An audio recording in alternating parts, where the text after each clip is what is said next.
Boy, the robins are singing, and it's just such a beautiful day. It's such a sunshiny morning. I'm sitting out here in the yard just kind of drinking a Dr. Pepper and just kind of relaxing and just enjoying this spring morning, this beautiful March morning. It feels more like April than it does March. And boy, I'm sitting here thinking, boy, I bet you they'd be gobbling this morning.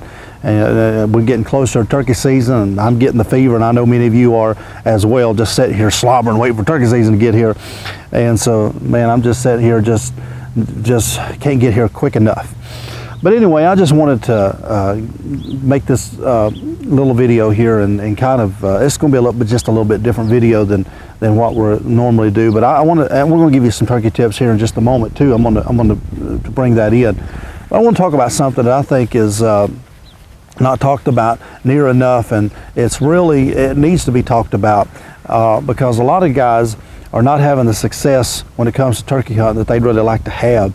And especially young guys that's just starting out, or maybe kids that's just starting out. Maybe they don't have a mentor, maybe they don't have a father or a grandpa or someone that really knows a lot about how to hunt, and so they're just picking it up from friends, or they're just having to go out on their own, or because not everybody had the upbringing that many of us had. And so I think that a lot of what is offered out there on television is very deceptive today. Now, I'm sure that there's a lot of good guys out there making TV shows. I personally don't watch a lot of TV shows, hunting shows, because I just think a lot of it's contrived. It's a lot of it's just not reality, and I just can't really get into it when I know that half of them guys, and I'm going to say probably over half of them, really are not the great turkey hunters you think they are, because they go to these outfitters, they go to places that they've already scouted the turkeys out before they got there. They've already told them, well, you know, we got a group over here and we got a gobbler over here. It's been doing the same thing for 2 or 3 days, and so you set your blind up, put your decoys out you're trying to sell, and you up a few times, he should come right on in. You know, it's very deceptive today when you see turkey after turkey after turkey being shot by these guys that they think that they're the best turkey hunters God ever give to the world. In reality, you put them on public land in Georgia, or you put them in public land in Missouri, or you put them in public land anywhere, or you put them on a small piece of property, you know, 60, 70 acres like many of us have to hunt, and maybe not the turkey density, or maybe not the turkey population that they have on these places, and let's see what they can do, right? You know, I guarantee you something, their kill rate would go way down because you'd have to hunt different. And I think what's missing today is just good old woodsmanship. Now, I'm not saying woodsmanship is the only thing that matters, because I hear guys all the time say, oh, you know, it's more important to be a woodsman than it is a caller. Well, I don't really believe that. I think calling is important, but I also think woodsmanship is important. I think it's a 50-50 deal. I really do. I think you need to be a good caller, or a decent caller. You need to sound real, but I also think that you need to also be a good woodsman. You know, I'm not a world champion caller by any means. Don't claim to be. Never have claimed to be. Don't even claim to be even a top quality caller. But I can sound realistic, and my realism is what brings turkeys in. But it's not just that my calling ability is. I think I'm a very good woodsman, and I know how to slip on gobblers. I know how to read them. I know how to move on them. I know how to use the terrain to move on them. And I think that alone makes a person, you know, and that comes with years of experience, of course, but that alone makes a person go from a good turkey hunter to a great turkey hunter, is when they can call, but they can also use the terrain, and they know how to be a good woodsman. And I think that's missing today, because we got our little blinds, we got our little houses, and we set up there. And if you like to hunt that way, hey, I'm not knocking you. You know, you kill a turkey, you want to set decoys up, sit there in the blind, and if that's all you ever do, you know, I'm not saying you can't kill a turkey. You get around where a bunch of turkeys is at, you're going to wind up killing a turkey like that, and that's fine. But I also think that when you get out of that scenario, let's say you maybe don't have that farm to hunt no more, where there's a high density of turkeys, and maybe you can sit in a blind and call a group of gobblers in and shoot one the first day or early.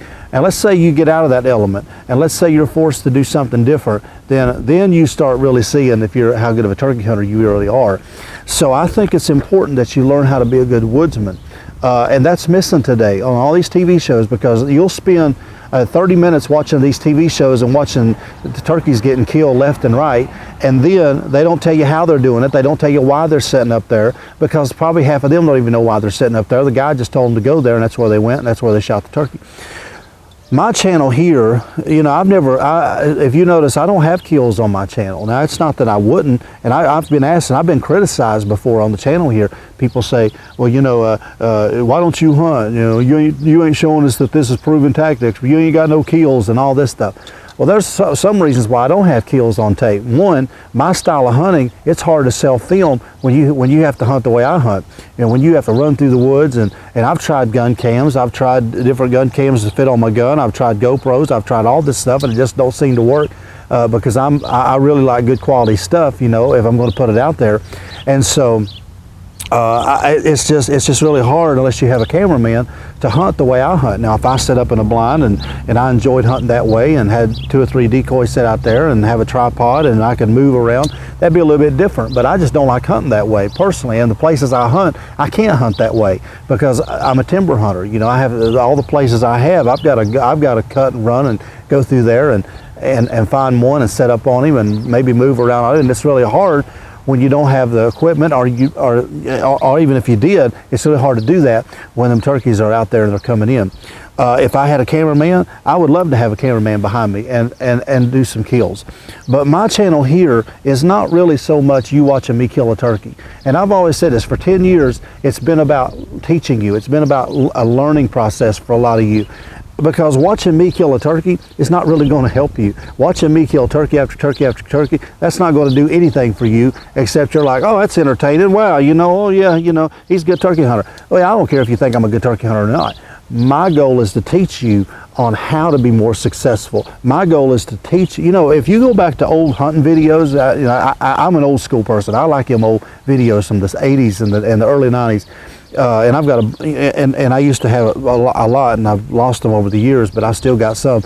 You know, if you go back to the especially when turkey videos first started coming out in the mid '80s, and you got your Quaker Boy and your Billy McCoys, and you've got some of your early videos. You know, you'd have a 120-minute video, a 2-hour video, and you would have 3 or 4 kills on that whole video. Seriously, you know, you got the old Denny Golvis and all these, you'd have 3 or 4 kills on a 120-minute video. And you say, well, that's not a lot, because compared to now, you know, you go out and you kill, you got a 20-kill DVD because you send 15 guys out in a team and all this. And that's fine. I'm not knocking that. I'm just saying that the old videos that was so great, the reason they were great is because there wasn't a lot of kills. It was most of the time teaching you how to be successful and why they were doing what they were doing and why they were setting up where they were setting and why they were calling and why they were doing what they were doing. They were teaching people how to turkey hunt. Well, that's what I like to do. I like to be able to teach you how to turkey hunt, not just watching me kill stuff. I want to be able to pass it on to you, and you have that success. And you know, and I've got testimonies, and I'm not bragging, but I've got a lot of testimonies of people that says I've helped kill their first gobbler, or I've had I've helped them become more successful over the video, and that's fine. Hey, that's great. That's what I'm here for. But I think a lot of that has to do with the experience that I'm passing on of woodsmanship and also call it. If you just go basically on, you know, I'm going to hunt this farm and it's got a lot of turkeys on it, and I set up in a blind, put 2 decoys out, yelp every 30 minutes, and these turkeys come in, and I've killed turkeys for. If you take a guy that's been hunting 5 years on the same property, maybe it's his grandpa or his family property or whatever, and he knows he's not going to lose that property, and he's eating up with turkeys, you know, I mean, turkeys is everywhere, and he just happens to be lucky to live on that farm with a bunch of turkeys, and he goes out there, and let's say he's been turkey hunting 5 years, and he's killed, you know, however many his state allows, 2, 3, or 1 or whatever. Let's say he kills his turkeys every year, limits out every year, and he hunts in the same place, hunts with the same way, and he's successful. Hey, that's great. He shot a turkey. Wonderful.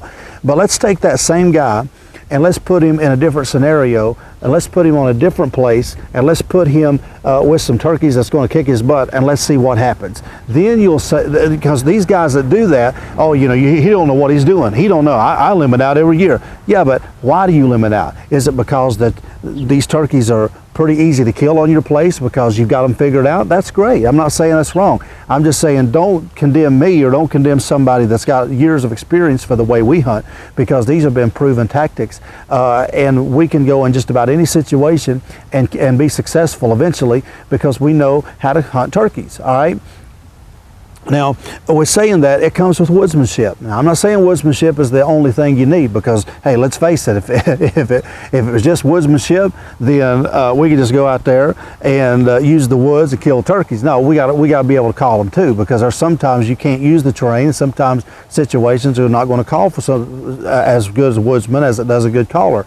So it takes both. I'm not saying it takes one more than the other. It takes a little bit of both. But if you're just a good caller and you've got the best equipment in the world, but you don't know how to use the terrain, or you don't know how to be a good woodsman, then probably you ain't going to have the success that somebody that does know how to be a good woodsman does. Vice versa. If a guy can be a good woodsman, but he don't know how to call, or he overcalls, and he just don't know how to use the calls effectively, or maybe he's just too loud, or maybe it sounds horrible, then he ain't going to have success either. So it goes 50-50. I really believe that. Now, with saying that, I just think that it's very important that we understand that it's not just getting up and using one scenario to kill a turkey.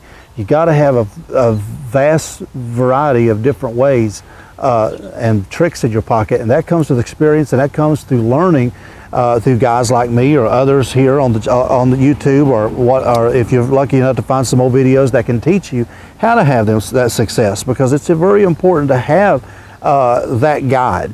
So I don't think it's just calling or woodsmanship. I think it takes both, a perfect merger of both.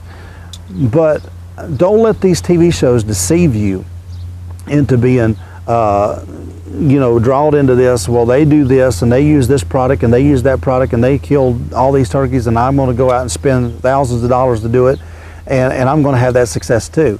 Because a lot of it just depends on where you're at. If we could all hunt outfitters and we could all hunt ranches with a bunch of turkeys on it, we'd be successful too. But if you hunt like I do, and you hunt like many of you do, public land or small acres of property, and maybe not the best turkey properties in the world, maybe you go 3 or 4 or 5 days without even hearing a turkey, or maybe you go a day or two without even seeing a turkey. Hey, it can get really discouraging. But if you know how to adapt to hard situations, and you know how to make a bad situation a good situation, your success will go way up. It will go totally way up. But the main thing is, don't get discouraged and learn, okay? Learn from people who has had success, not just in one way, but in multiple ways, okay? So I just think that's kind of important. Something that we've lost today is good old-fashioned woodsmanship. Again, this has been a little bit different video, and I just wanted to say that, because a lot of guys don't understand what my channel's about. My channel is not about you watching me shoot a bunch of turkeys or deer. My channel is about teaching you in a seminar type form on how to become a successful, more successful turkey hunter, all right? And so just wanted to share that with all y'all. I thank you for your support. I thank you for being on this Facebook page. And I really would encourage you to share it with all your friends and all your neighbors and all of them people, and try to get more followers here, because this is really important. We need to pass this turkey hunting thing on to different generations, and the next generation, because man, we're suffering. We really are. We're losing a lot of young kids. They're too busy playing Xboxes and video games and shooting people on video games more than shooting turkeys. So we need to change that, and we need to get back to good old-fashioned common sense and hunting the real way, and let them experience that. Okay, God bless you. I see you in the next video on YouTube. I hope you're enjoying this year's channel, and let me know what you think about this video. Pass it on, share it on your Facebook too. God bless you, and I'll see you very soon.